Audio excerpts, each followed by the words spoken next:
this lecture I am going to talk about non-homogeneous second order ODEs, and I am going to talk about a particular type of second order ODE in which you have constant coefficients. Okay. Now, let us first start with non-homogeneous second order ODEs. So, what is a non-homogeneous second order ODE? So, that is a differential equation that has this form. Okay. F of x dy by dx plus g of x y equal to, I will just say h of x. Okay. So, what you have is, so h of x is not equal to 0. So, if h of x is not equal to 0, this is a non-homogeneous second order ODE, and I should emphasize that these are all linear non-homogeneous second order ODEs, or second order and first degree.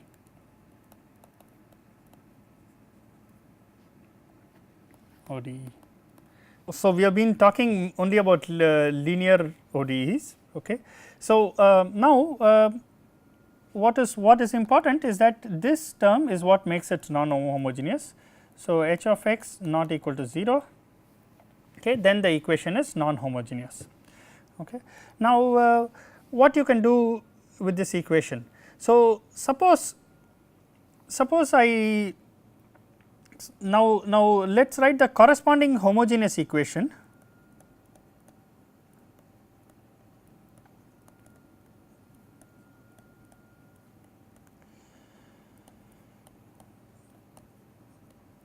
Equation has solution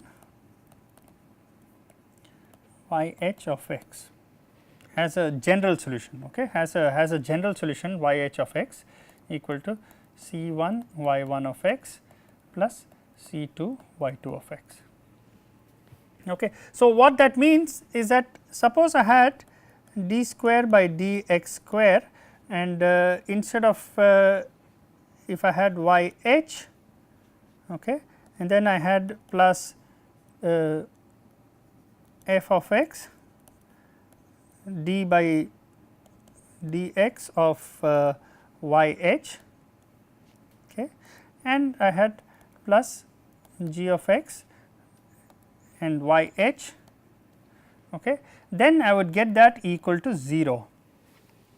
Okay. So, what I did was I had the same f of x, same g of x, but instead of y I had y h.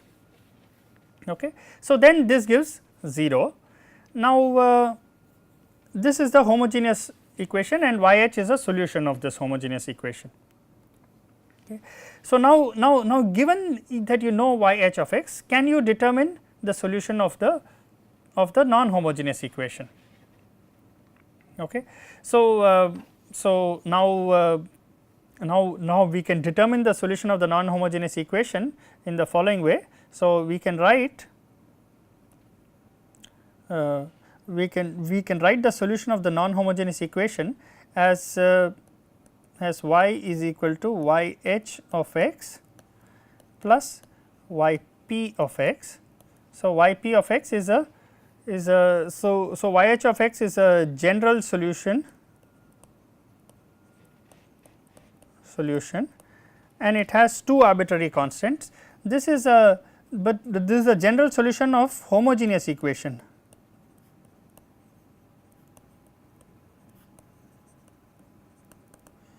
And this is a any particular solution of non-homogeneous equation.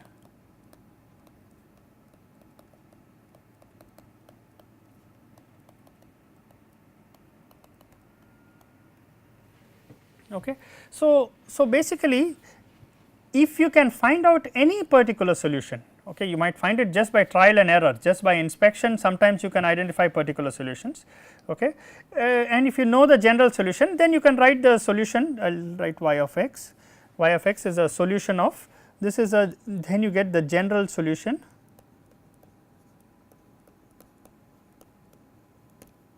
of non-homogeneous equation.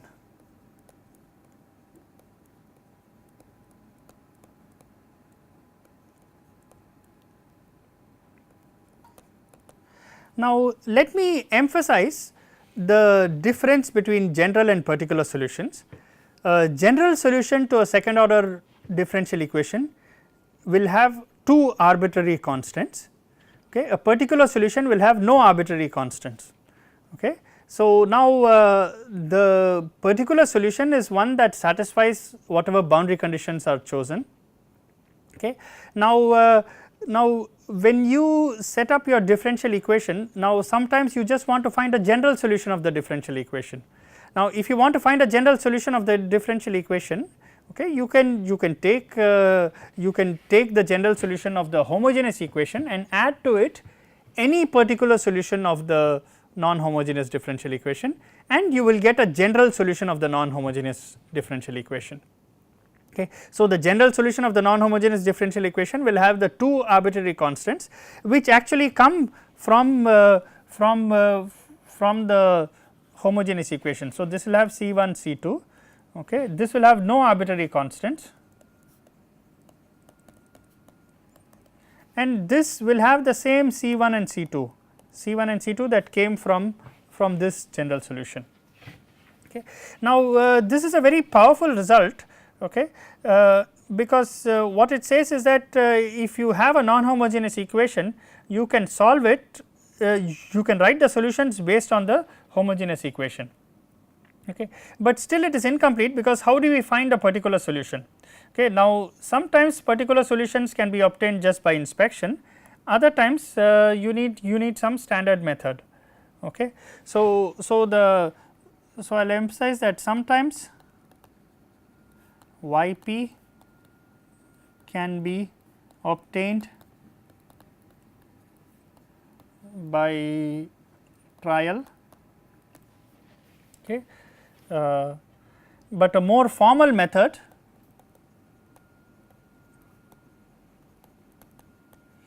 third is variation of parameters.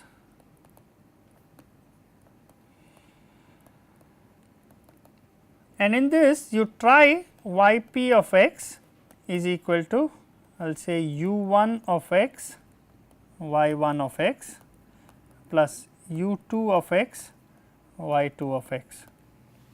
Okay. So, you write a trial solution in this form. Okay. Now, note that that y1 of x and y2 of x are linearly independent.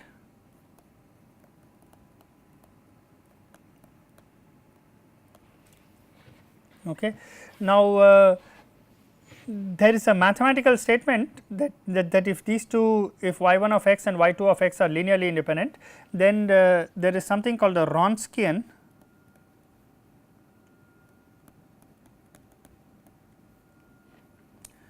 w of x. This is a function of x, and this is defined as y1 of x, y2 of x, y1 prime of x, y2 prime of x. Okay. So, if two functions are linearly independent, Wronskian is not equal to 0.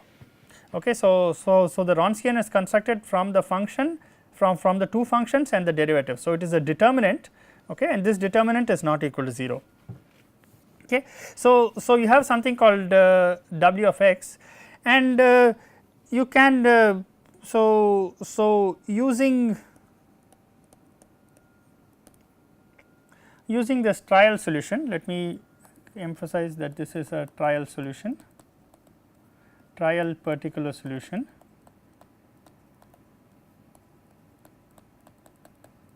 So, we use the using the trial solution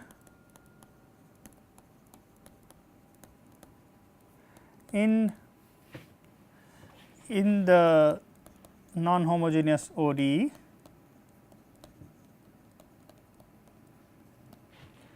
Okay. And I will say several steps, I am skipping several steps, okay. And finally, you get an expressions for, you can get expressions for u1 of x and u2 of x. Okay. So, so again let me emphasize what we are trying to do. So, we had a general non-homogeneous second order ODE, okay, and we have a first order we have the homogeneous second order ODE whose solution we know y 1 of x and y 2 of x. So, we know y 1 of x and y 2 of x, the two linearly independent solutions. Now, the method of variation of parameters says that you multiply y 1 of x by a function u 1 of x, multiply y 2 of x by another function u 2 of x, and you use this as a trial solution. Okay. And there are several steps, you can find these in the textbooks. I am not going to discuss them in detail, but at the end of the day you want to know what should be u 1 of x and u 2 of x. If you know u 1 of x and u 2 of x, then you know the particular solution.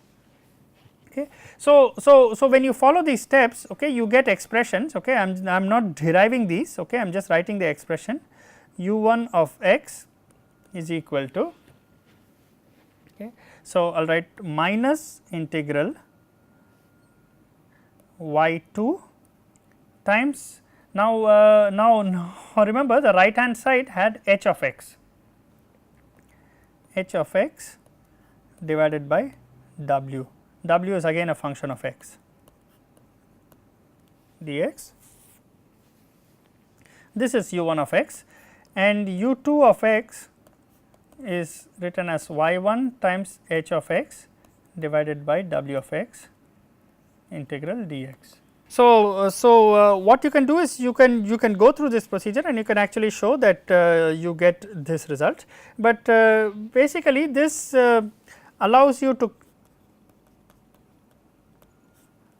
us to write general solution of non-homogeneous. Okay. So, what we did was we wrote a general solution of the non-homogeneous ODE, and this is actually not very difficult to do. I mean, I should emphasize y 1 is also a function of x. Okay. So, all these are functions of x. Okay. So, what we showed is that you can write a general solution of the non-homogeneous ODE if you know the general solution of the homogeneous ODE using this method of variation of parameters. Okay. There are I should emphasize that there are several steps in this derivation, okay, and but finally you get these expressions, and once you get these expressions you can write you can use this expression to get the general solution of the non-homogeneous ODE. Okay. So, with that so there is still one problem that remains, that is how do we get the general solution of a homogeneous ODE, okay, and that we will discuss a little later. So, we will show how the power series method can be used. So, that will be discussed in the following lectures, but before that I just want to take a particular case which is something that you see very often. This is a second order homogeneous linear ODE with constant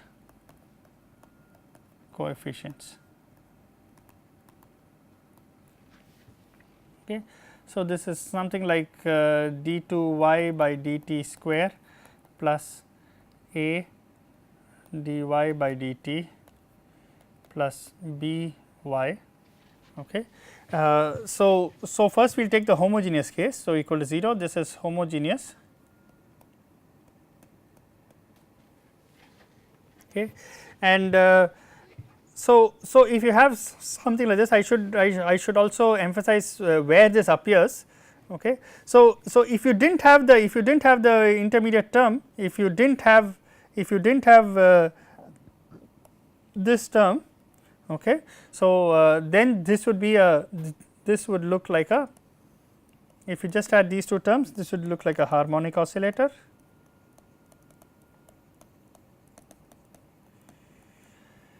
Or or it could just be yeah. So, we will just say it is a harmonic oscillator. If this is there, then it becomes a damped harmonic oscillator.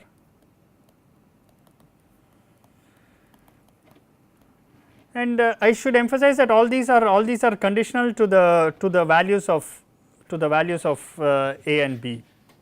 Okay, so if B is greater than 0, then you have a harmonic oscillator. Okay, if and under certain conditions you will get a damped harmonic oscillator.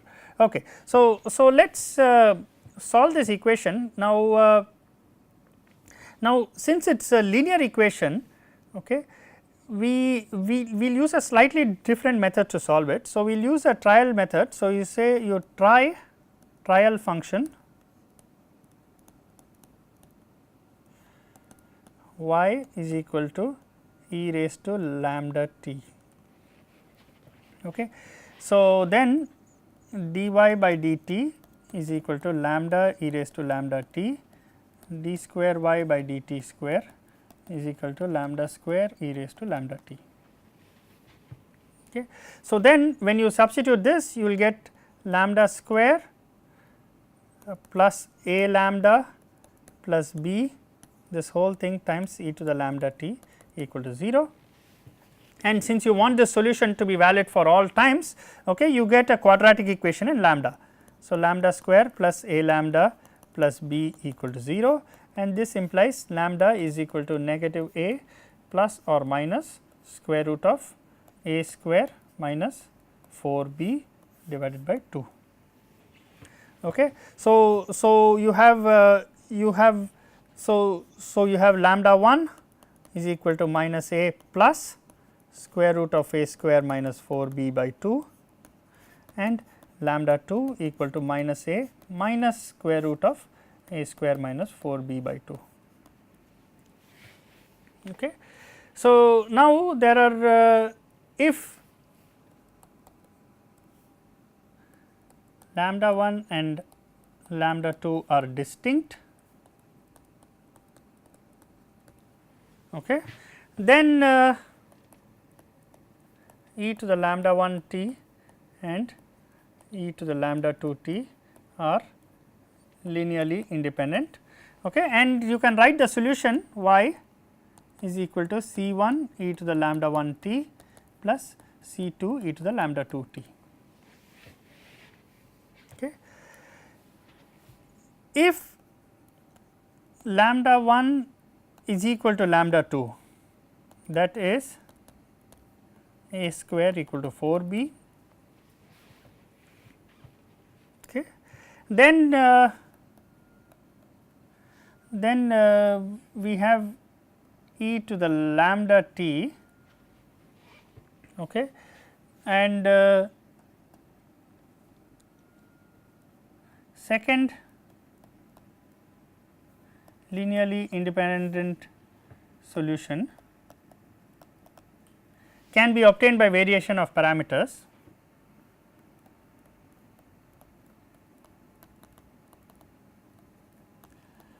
By variation of parameters, and this solution has the form t e raised to lambda t. Okay, you can show this, okay, that you will get t equal t e raised to lambda t, and then you can write y is equal to C 1 e raised to lambda 1 t plus C 2 t. Now, you just have one lambda 1 t. Okay, so, you have the same lambda 1 and these two are the linearly independent solutions. So, this is the general solution. So, this becomes the general solution if lambda 1 and lambda 2 are distinct. This becomes the general solution if lambda 1 and lambda 2 are identical to each other. So, this is if lambda 1 not equal to lambda 2, if lambda 1 equal to lambda 2. Okay. So, what we did was we just used this trial solution. Now, in this case, of course, we knew the solution. So, we knew what trial solution to take. Okay. Now, there are certain features of this trial solution. Okay. So, let us get back to the values of the cases. So, if a square minus 4 b, okay, is greater than 0. Okay, if a square minus 4 b is greater than 0, okay, then what you have is lambda 1 is equal to minus a plus square root of a square minus 4 b divided by 2, and you have lambda 2 equal to minus a minus square root of a square minus 4 b by 2. Okay. And both, so this implies lambda 1 and lambda 2 are real numbers, and in this case the solution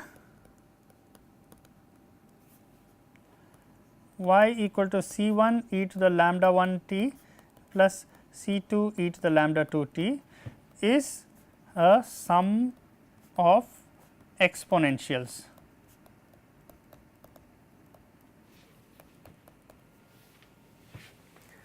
Okay, is a sum of exponential functions. Okay, these are real numbers. So, these are exponential functions.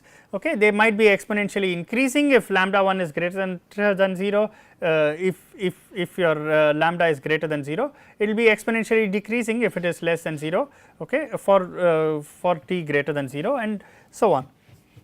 Okay, but basically you get them as a sum of exponentials. Now, if and let me emphasize one thing, one more point. Okay, if let us say if b is greater than 0. So, if you go to this equation, harmonic oscillator is typically if b is greater than 0. So, if b is positive, then you say it is a harmonic oscillator. Okay. So, we have b is greater than 0. Okay. So, if b is greater than 0, okay, then and if a square minus 4 b is also greater than 0. Okay. So, now if a is greater than 0, okay, then a square minus 4 b, square root of a square minus 4 b is less than a. Okay. A is square if a is greater than 0 and we already have b is greater than 0, okay, b is greater than 0, then a square minus 4 b is we chose a particular case where a square minus 4 b is greater than 0. So, a square minus 4 b has to be less than a. Okay. That implies lambda 1 lambda 2 are negative. So, both lambda 1 and lambda 2 are negative. Okay. So, lambda 1 has to be is minus a plus something, okay, but this positive part is this positive part, okay, this is the positive part which is strictly less than this part, negative part. Okay. In this case both are negative. Okay. So, it has, so lambda 2 is negative. So, both lambda 1 and lambda 2 will be negative in this case. Okay. So, so that becomes an exponentially decaying functions.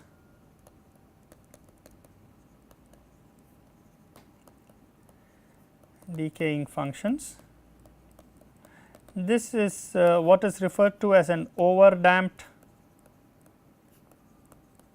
oscillator. So, it is an overdamped harmonic oscillator. Now, so that is the case when a square minus 4 b is greater than 0. Okay. I won't particularly be discussing the case when a or b is less than 0. Okay. But now let us look at the case if a square minus 4 b is less than 0. Okay. And again we have a b greater than 0. Okay. So, in this case the solution, so lambda 1 and lambda 2 are complex, because remember lambda 1 equal to minus a plus square root of a square minus 4 b divided by 2, and similarly lambda 2 is the same thing with a minus sign. So, since the term under the square root is negative, okay, so this will contain the imaginary unit, that is I. Okay. So, lambda 1 and lambda 2 are complex numbers. So, what I can write? I can write lambda 1 as minus a by 2 plus I times square root of 4 b minus a square divided by 2. Okay, I can write it in this form. Okay, and let me call this let me call this as this quantity, I will call it as omega. Okay, I will just call this quantity as omega. So, I omega. So, this becomes I omega. So, now your solution has this form, y is equal to C 1 times e to the, now you have minus a by 2 t times e to the I omega t plus C 2 times e to the minus a by 2 t e to the minus I omega t. Okay.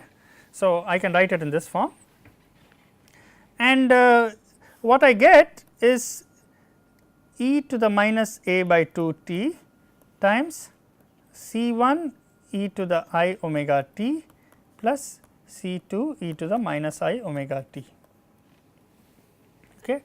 And you should recall from your basics of complex numbers that exponential of an imaginary e to the I omega t is nothing but cosine of omega t plus I times sine of omega t. Okay. So, this is oscillatory solutions.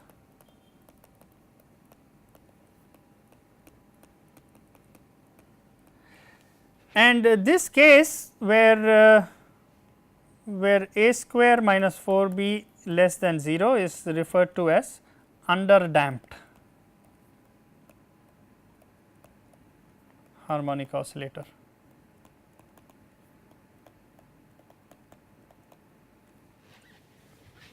Okay. And what we said was a square minus 4 b is greater than 0 is called an overdamped harmonic oscillator.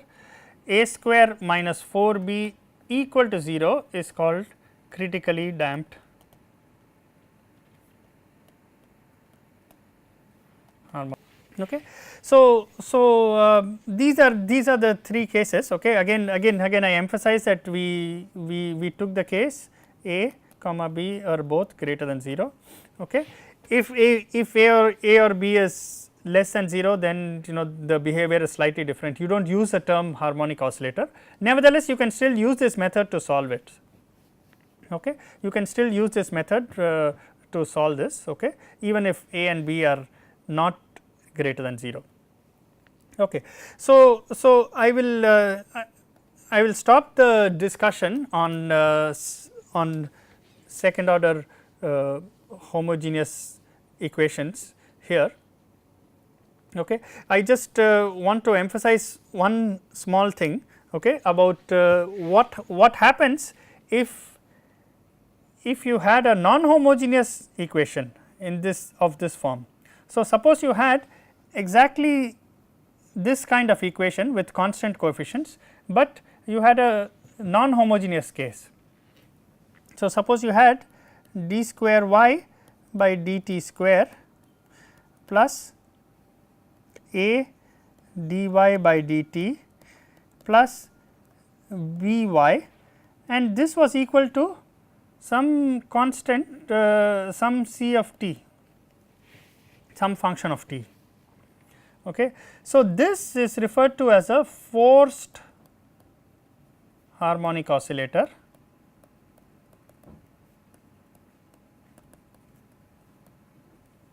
Okay. And this so based on the solution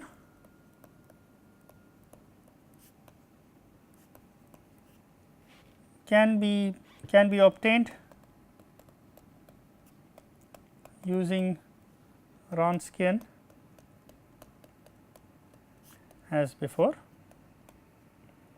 So, like we did, we can calculate, we can write it, we can write the general solution in terms of a homogeneous solution and a particular solution. The particular solution will have these two u1 and u2, which are determined using this method of Wronskians. Okay. So, when you get that, okay, you can get, so the solution obviously depends on what your C is, because if you notice your u had the right hand side h of x, okay, which was the right hand side of the homogeneous equation. So, this was there in the right hand side of the non-homogeneous equation. So, this was there in the expression for u. So, basically it will depend on what your C is. Okay.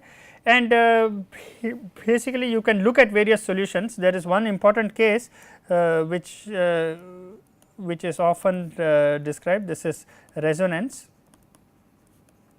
Okay. So, this happens when C of t goes as either sine or cosine of omega t, where this omega is the same as the omega that is there in the solution. Okay. So, that is a case you can explore. Okay. I am not explicitly solving the forced harmonic oscillator, but this is again it is a standard procedure, okay, that you can easily do once you know how to solve the homogeneous case. Okay. So, I will conclude the discussions I'll conclude this lecture here. Okay. So, in the next lecture we will start doing the power series method, which is a method for obtaining the general solution of a homogeneous ODE. Thank you.